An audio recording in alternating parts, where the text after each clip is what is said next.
welcome to the Thrive Today podcast. I'm Natalie Bourne, the media host for Thrive Today and the founder of Innovation Meets Leadership. We are a platform for women who lead and believe, and today we are sitting down with our founder, Colleen Rouse. Hello, hello. Hello. Only we're switching seats because it's my turn to ask you the questions. And I love our topic about mastering the art of communication. And this is based on your article that you wrote for our Thrive Today journal.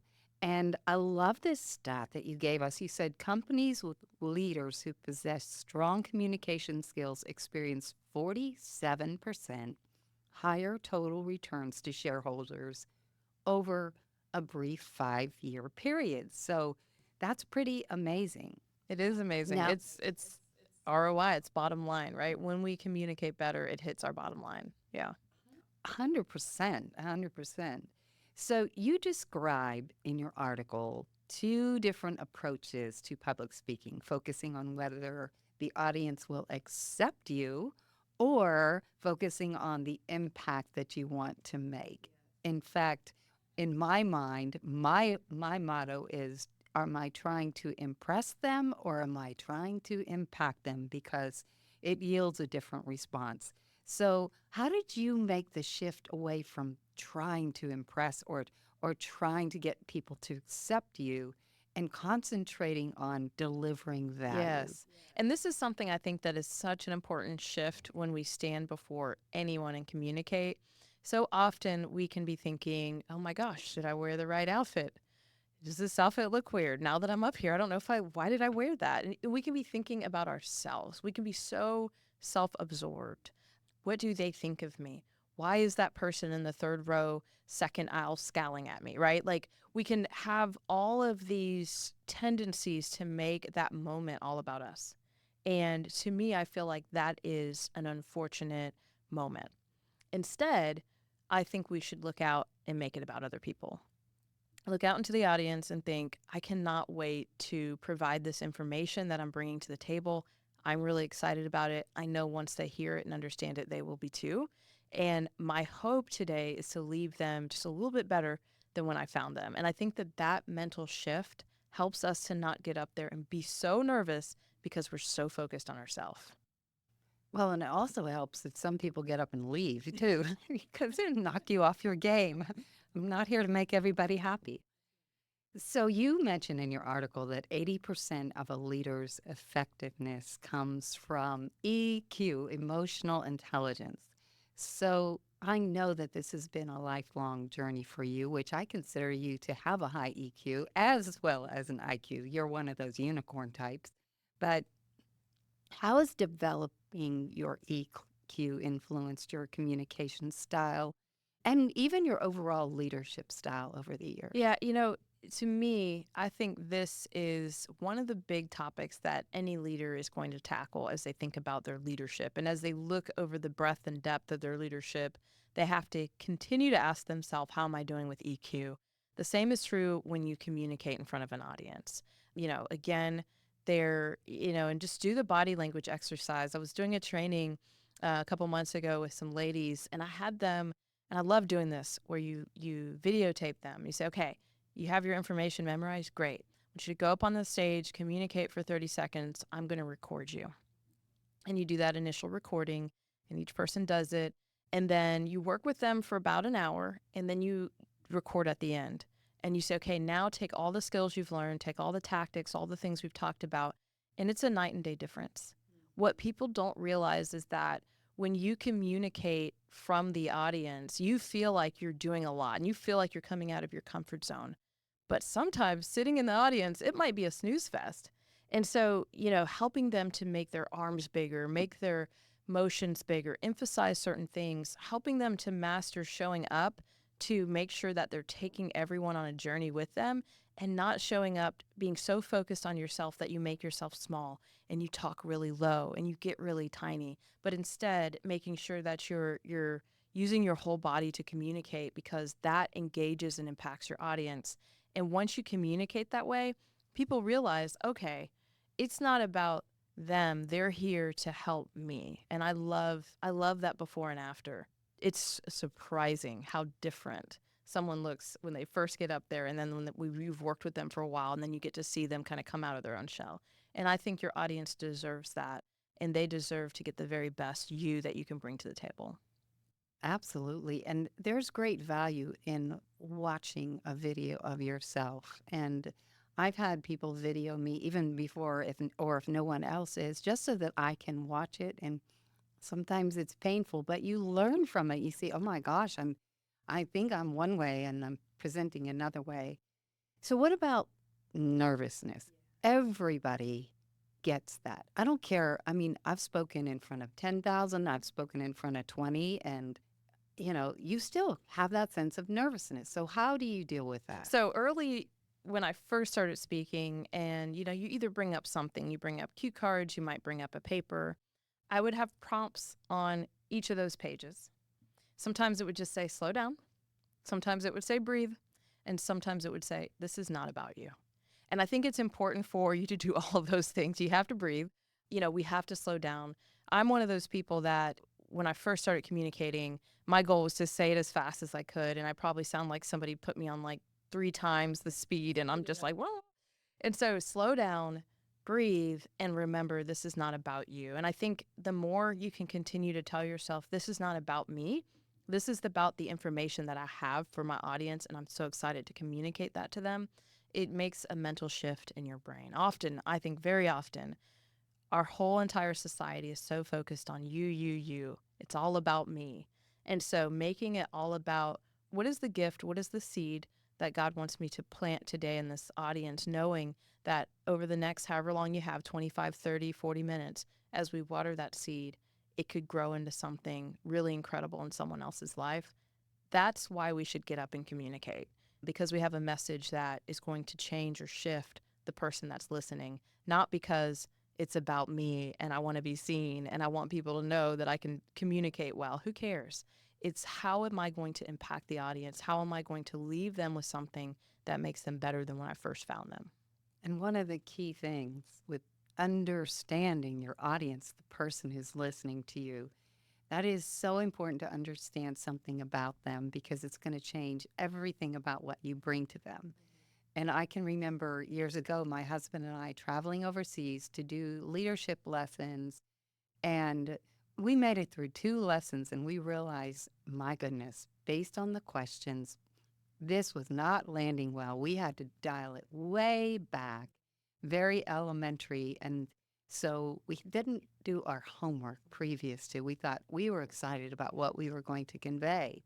But this is something that you understand the importance of. So how do you learn about your audience? What kind of research do you do so that you know what and how to communicate it to Yeah, I them? try to never, if I can, go somewhere without knowing a little bit about who's in the audience. And, it's as simple as maybe asking the person that's hosting the event. If for some reason I can't get to that person or I can't get that information, I like to spend some time in the audience before my talk starts, just introducing myself. Hey, what are you doing here? What are you hoping to get out of today's talk? Once you've talked to 10 people, what are you hoping to get out of today's talk?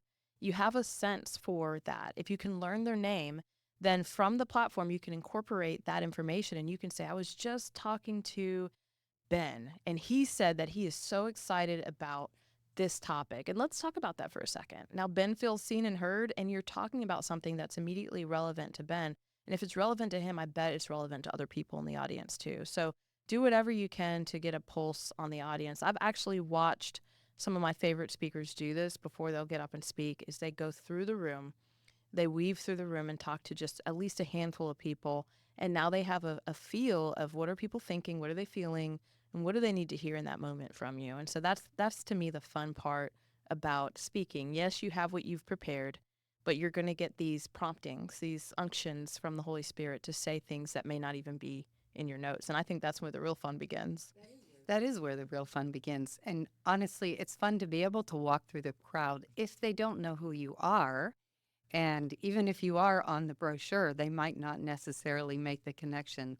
And so doing that sleuth work is so important. And at the very least, I see this is where some communicators miss it. They just show up for their segment. But I like to be in it as much as I can and sitting in the audience because you're also getting a sense for what other communicators are saying. And if you can weave something together that adds to it, or I have scratched my notes and, so it's not repetitive. I mean, it's all understanding, like you said, back to it's not about me. I'm a piece of this moment.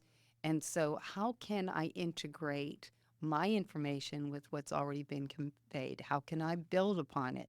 And that's what's fun. And that sometimes changes what you're going to say, but that's also being led by the Spirit of God and so relevant because now you're building upon some groundwork that's been laid in front of you. And the other bonus of that is that if the other speaker hears that you did that, then they're going to think well of you. Yes. Well, it's interesting. I got to tell you a funny story. So this happened, I think I was in Boston, and I did exactly that. I was like, I want to sit in on the speaker before me. I want to just get a feel for the audience. What kind of questions are they asking? How engaged are they? Are they all on their phones and laptops? Like, what's going on? And I sat at a table in the far back, and a guy sat down next to me, and he's like, where are you from? And I was like, I'm from Atlanta. And he said, he's like, yeah, yesterday I skipped and went to a baseball game in the afternoon, but I'm here today, just going to try again. Hopefully this speaker will be a little better than the other ones. And I thought, oh boy, here we go. And I thought in that moment, I have two choices. I can either just not tell him and surprise him when I get up there, or I can just tell him, hey, I'm the speaker. What would be some tips that you would give me to better connect with the audience? And I decided to choose the second because I did think it might be a little funny to surprise him, but I was like, no, I shouldn't do that. So I asked him, I said, what would be helpful? And he said, a lot of people are up here in the 10,000 foot view. He said, how can we make this practical to take back to our jobs and to actually put this into practice? And so I said, thank you so much for helping me. I will ensure that I do that. And Stayed for your he did. He didn't leave. He didn't get up in the middle of it. So, but isn't that funny? Some people will be really honest with you right before you get up to speak. Well, he canceled his tea There you time, go. so that's great. All right, so let's talk about 2024. You have spoken over 30 times already. And so, how do you keep your content fresh and engaging? Because you're in front of a lot of different audiences. And what have you learned about how to refine your message? Because sometimes we're repeating, we're carriers of a message, so we're going to repeat it. So, how do you refine it? What's that process like for Yeah, you? I think one of the things that's really important with public speaking, I've noticed that a lot of speakers just have one talk and they go everywhere and do that one talk. And I think that's okay. But I would recommend a couple things. I think it would be cool to have 4 or 5 talks that you can take. But then within that, where I like to get creative is I really like to sit down and build out a persona of who I'm going to talk to. And I think about some problems that they're having. I'm thinking about issues they might be facing, what's keeping them up at night. And then I try to weave that into my message. So, for example, I had some CEOs from the food industry asked for me to come and talk about AI, which is you guys might not know this.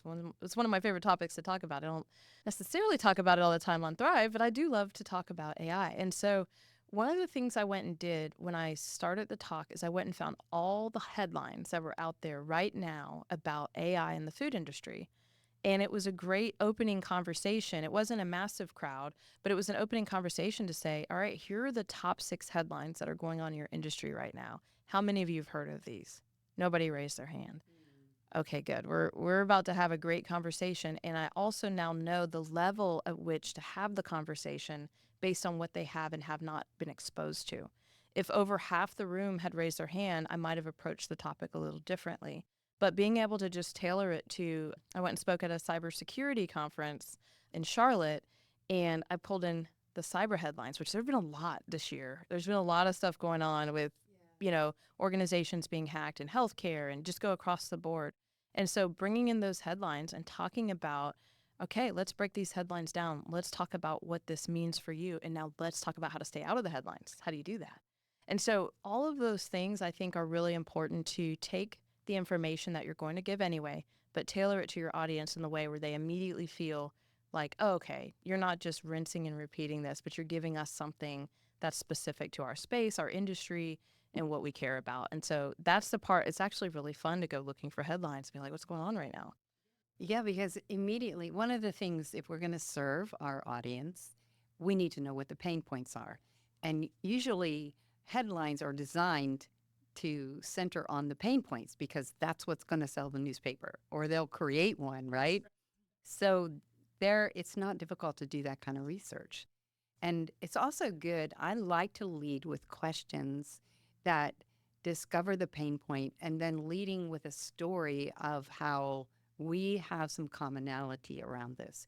And so creating that, you can do all of that together in your opener in one way or another through a question or story where you're saying, hey, I'm learning too. I think that we've gotten away, and I'm happy that we have. We've gotten away from standing up as the expert. And there are experts in fields. So if you are an expert in psychiatry, then Be the say expert, so. right? But it doesn't mean that the rest of us don't have some valid perspective to present on things. And so I think in many ways, and I've noticed this when I speak, if I present that we have a common struggle, but this is what I've learned from it. And again, there's a difference between being transparent and being naked. I mean, you don't want to make people feel uncomfortable. So, where are you on your journey? But those kind of things kind of galvanize the room in a moment. And then when you have them, then you can begin to disseminate the information that you have. Found that to be super effective. It's true. I was thinking about, so I do one of my talks is on body language. It's one of my favorite ones. I love doing it. It's probably hands down of all the talks I get to give, it's my favorite one. And I tell a pretty vulnerable story in that body language of like how we got where we got with body language and how we know when we're actually truly showing up or if we're kind of putting up our wall. And I talk about how to even read that in others when you're talking to them and having a conversation and what to look for. And after I share that vulnerable story, I have them turn and share with each other. And there, it's not difficult to do that kind of research.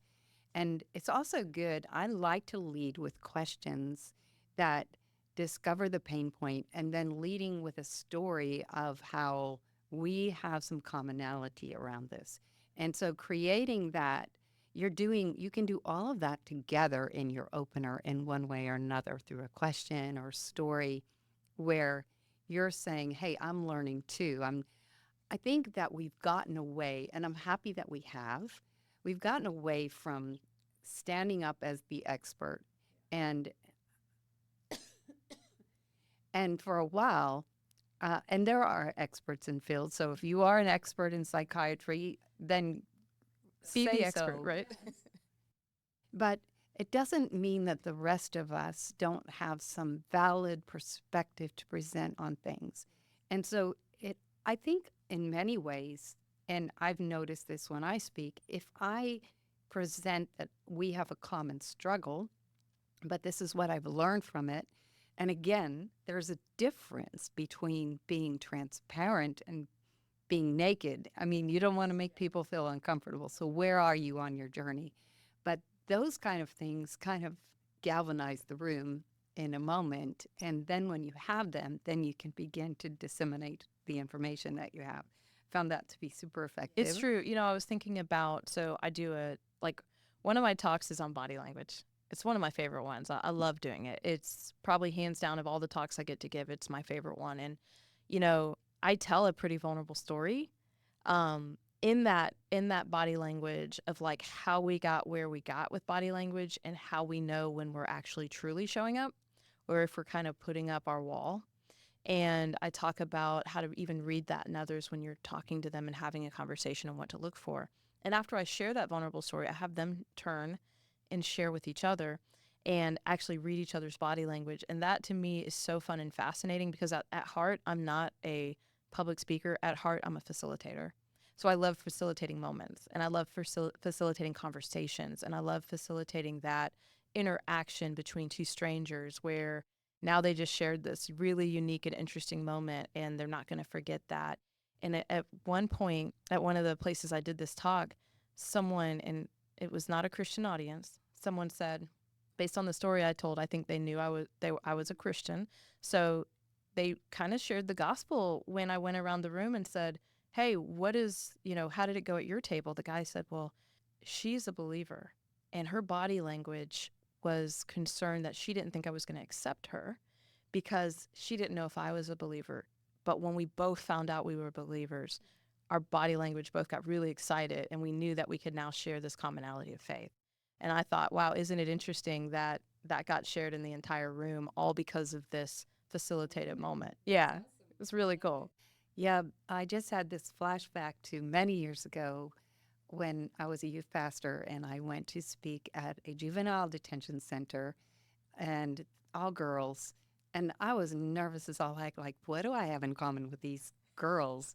And I'm in the room getting ready, and they bring all of the girls in at once. They sit down in the chairs, and immediately nobody wanted to be there. They didn't want to listen to me. And they sat down, crossed their arms, and kind of slunk down in their chairs. And I'm like, oh dear, how do I connect? And all of a sudden, the Lord just gave me an idea. He said, mirror them. So I pulled over a chair in front of them. I sat down, crossed my arms, did exactly what they were doing. And I just sat there and stared at them as they were staring at me and just sat there for a moment. And one by one, they all started laughing. And it just, what a great way to break the ice. And I just said to them, I just thought you might want to know what you look like.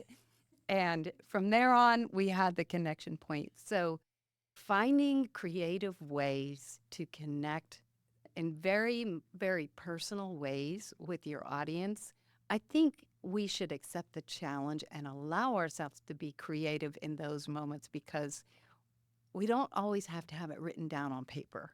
You know, you have an idea, but those first few moments are so important. They're already making a decision about you. And so the sooner we can connect, the better. And the more creative we are with it, the better success we're going to have.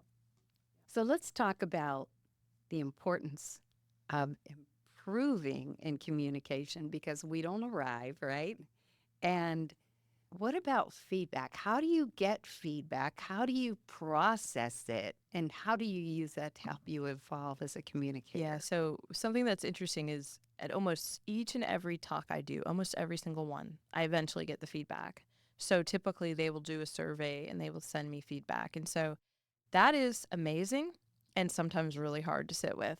And so, I think that feedback is such a gift. And I know we've talked about this in previous podcasts, but it's worth underlying, underscoring, highlighting it, circling it 10 times. Feedback is absolutely a gift. And even feedback that feels hard or harsh or weird or just like, well, where did that come from? All of it is really important. And I think that with feedback, we should look for patterns. So is this one person out of 100 or is this 10 people out of 100? We got to look for those patterns. And then we have to ask somebody we trust to speak into that specifically. And so, I've heard this phrase and I love it. If you're unwilling to watch yourself back on video, you're unwilling to get better. And so it's hard. Most people don't like the sound of their voice. They don't want to watch themselves back on video. But it's in those moments that, hey, guess what? You made 100 people watch you or 1,000 people watch you. So why can't you sit there and watch yourself in order to get better for the next time you get in front of those groups of people? So I think that if you're going to communicate publicly, which I think almost everybody has a message inside of them that they should be communicating publicly. So let's say all of us are going to at one point in our life, then this is an area where we can all get better, we can all improve, we can all sharpen and strengthen our ability to communicate that message with clarity. Because when we communicate it with clarity, that's how it gets in the hearts and the minds of the people that we want to talk to. And so I just love the space. I honestly decided I was going to do it because I used to be so bad at it. And so it was one of those things where I was like, I'm not going to let this get me. And also growing up in IT, almost no one could communicate. Everyone stared at their shoes or their desk and they didn't make eye contact. And I felt that, hey, if I'm going to be successful in this industry, this is one way. I may not have the highest IQ in the room, but this is one way that I can get a leg up is by sharpening a skill of communication. And you can see that it immediately hits the bottom line for organization. So this is a beautiful space. When you get better in it, it impacts every area of your life. It certainly does. And I think you've got to give yourself the grace. I actually prefer the brutal honesty because I kind of position myself before I'm reading the feedback or listening to the feedback, the criticism, whatever, to say, First of all, whatever's said, I'm not stuck here. Whatever's said, I'm going to find a way to figure out why I'm doing this or why I'm not doing this and go to somebody who can help you grow, right? So, I mean, there are articles, there's Yeah, coaches. the best leaders have coaches, and I think the same is true for speakers. And so I make sure that every year I hire somebody to look at one of my talks and speak into that talk so that for the year ahead, I'm implementing their feedback. And I love when they're like, "You don't have an opener. Your closing was not very good. You just kind of you didn't even land the plane, you crashed it." But all of that helps us, right? So that when we get up in front of that audience, we're taking all that feedback and we're putting it into practice. Absolutely. After all, we're here to serve others, right? Right. That's the bottom line. So, well, this has been great. I love your thoughts. I happen to know that you are a wonderful communicator, and I love that you are also very succinct with your thoughts. That's another important skill, I think. So, I don't think you crash the plane too much. Well, thank you for interviewing me. This has been super fun. Want to again give a shout out to New Zealand who's been listening, top 50 there. So excited about everyone listening from around the world. Thank you for your time today, for being a part of the Thrive Today community. We want you to head over to thrivetoday.com to learn more about all that we have to offer, amazing coaching opportunities, opportunities to sharpen and strengthen your communication and leadership skills. So, ladies, don't forget to thrive, and we will see you next time.